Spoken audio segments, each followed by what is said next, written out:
Not born with anything. Even the clothes you wear, it was given to you by your parents, and you grew to learn to buy your own. The life you lead, makeup, whatever you do, any attachment you bring to you, that's it. You were born naked. And so sometimes you should know that you are to be buried naked, not to be worn clothes when you are being buried. You don't need that because you didn't come with anything. You have to go with nothing. But I'm just saying that, it's good to make ourselves decent at all times when we can. There's nothing wrong with putting clothes on and being buried when, dressing somebody and burying that person. There's nothing wrong with that. But it really brings, it makes the whole idea that I'm trying to present more plain if people are refusing to get the picture or to understand. To go straight to the point and say, this is what it should is really like. But we have to choose to spicy it up. Fine, let us spicy our life up. I'm wearing a nice looking clothes. I am spicing my life up.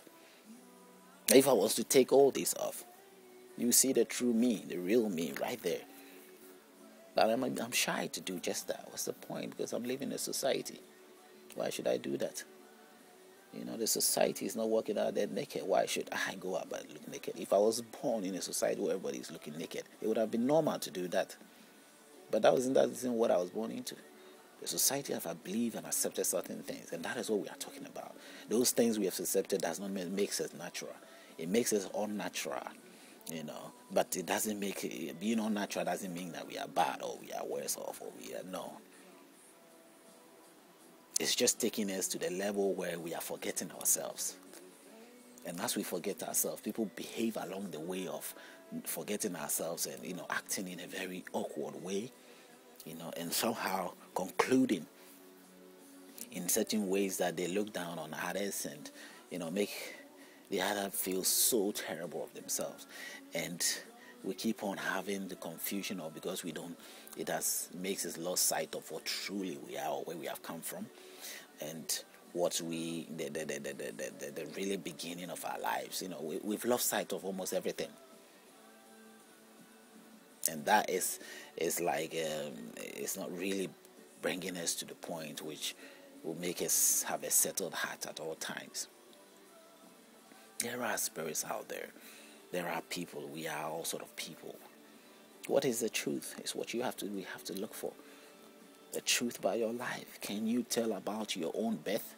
You can't. You need your father. You need witnesses were there. The witnesses were there are coming with different accounts. Now it should even tell you that maybe they were not there. They were making it up. Maybe no spirit was really there at the beginning. If they are not lying, then maybe they are not there. They were just making it up, coming up with all sort of things because they are not coming up with the same account of what the truth really is. So it's hard for me to tell the source of which I came from. So the human race is struggling to have that key information that is necessary in our life. Sorry. And that is just what is happening. That's how I see it. No matter what your God is or you call upon or whatever it is you worship, you worshiping because you have you found something that you feel is okay. Now you have to ask yourself, like I'm asking myself, whatever I have found, did it create me or I created it?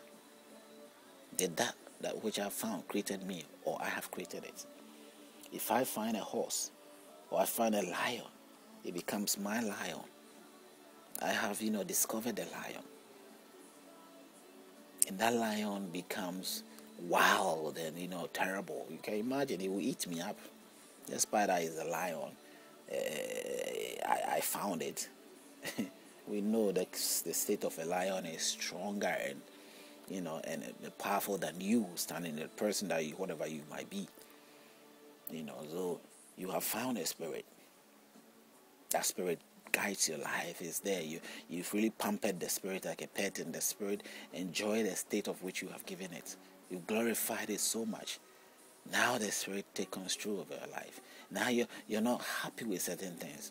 Now you want to move out. You want to sort of separate yourself, or you want to distance yourself. You want to move to some other spirit. It won't be that easy. You see, put it in a place of a lion and a man. Now the pet, the God, the spirit, the whatever you got, has become a snare. Is that a snare? It has actually not necessarily a snare. It has become the problem of your life now. You can't just get rid of it. You can't. In the Bible, it says so. It says if you end up with an evil spirit, or you end up with the spirit that possesses you, you must learn to live with it.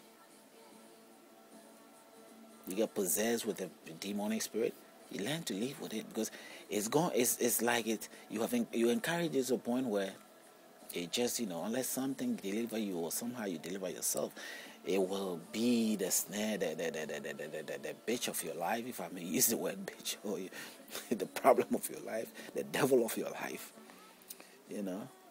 because it won't let go easily, and it won't also do what it can do. I mean, the spirit definitely cannot give you the healing power, the strength you want, the health you want, the money you want. It can give you the things you pet it for. You are petting it thinking that you can get all these things. But the spirit doesn't give a damn about what you thought of it before you sort of invited. By looking at it indirectly, you didn't invite that spirit. You were inviting the true spirit. You had a good intention of reaching out for the true source of life. That is what everybody was doing. No matter what level they were in, they were all having good intentions, looking for the true God. And the true God never existed here or there. You see? And they ended up experiencing some spirit. But the misinformation that they knew, that based on that information they're looking for a true God, was just like, God is a spirit. So any spirit comes in, you experience that. The experience that they know of happens, that means that it is God. Not knowing, and later even probably some also knowing that there are many spirits. And so if you say God, then you're giving room to many spirits. If you say God is spirit, you're giving room to many spirits. They might not necessarily be the God you are looking for. You're looking for the ultimate, the source of life, the God that created even those spirits. He created all those spirits.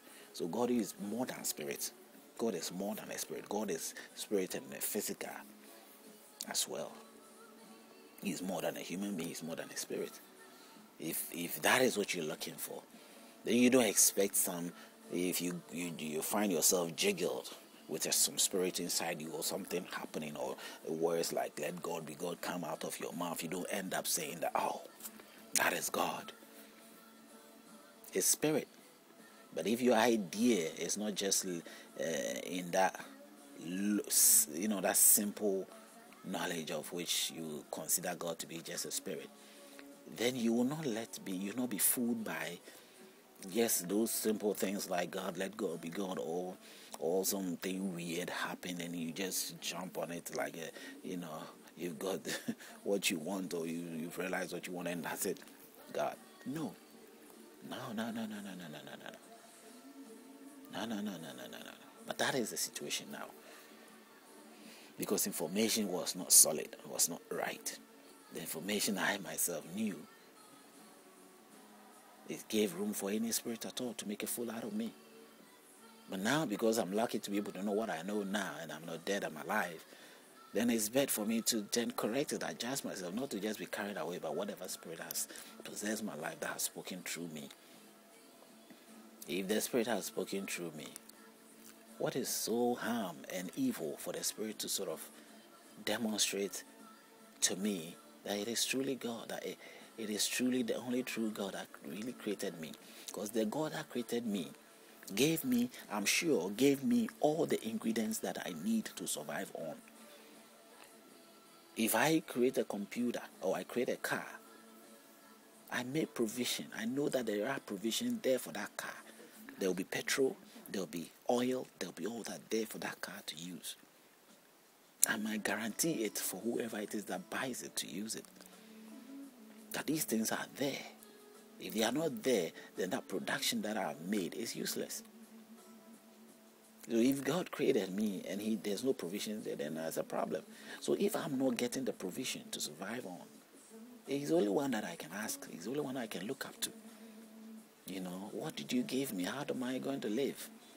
He will definitely give me whatever it is I need to, not with a price. He will give it to me. Whereby the price is demanded and all that from you.